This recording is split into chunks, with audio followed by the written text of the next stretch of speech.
আশ্চর্যজনক তথ্য আপনাদের সামনে তুলে ধরছি।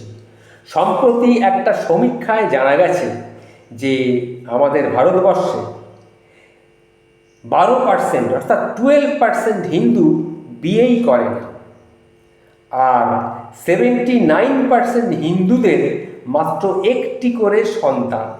এটা বর্তমানে একটা সমীক্ষায় উঠে এসেছে। এই সমীক্ষাটা দেখার পর আমার যেটা মনে হয়েছে সেটা আমি বলছি, যে সংখ্যা বাড়াও হিন্দু, সংখ্যা বাড়াও, নাহলে গত 1500 বছরে যা হয়নি তাই কিন্তু হবে।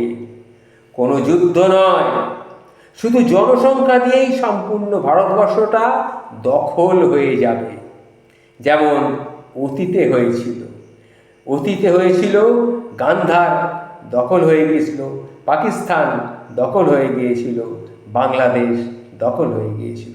তাই আবার বলছি, সমীক্ষায় যেটা উঠে এসেছে যে হিন্দুরা যারা বিয়ে করছে না সেরকম সংখ্যা হচ্ছে 12%, আর যারা বিয়ে করছে তাদের মধ্যে 79% হিন্দুদের একটি করে সন্তান।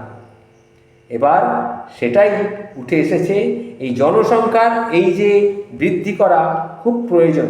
সুতরাং আবার বলছি, জনসংখ্যা বাড়ানোর খুব প্রয়োজন, না হলে কিন্তু অতীতে যা হয়েছে, অতীতে যেভাবে গান্ধার হাতছাড়া হয়েছে, পাকিস্তান হাতছাড়া হয়েছে, বাংলাদেশ হাতছাড়া হয়েছে, সেটা হতে কিন্তু আর বেশি দেরি নেই।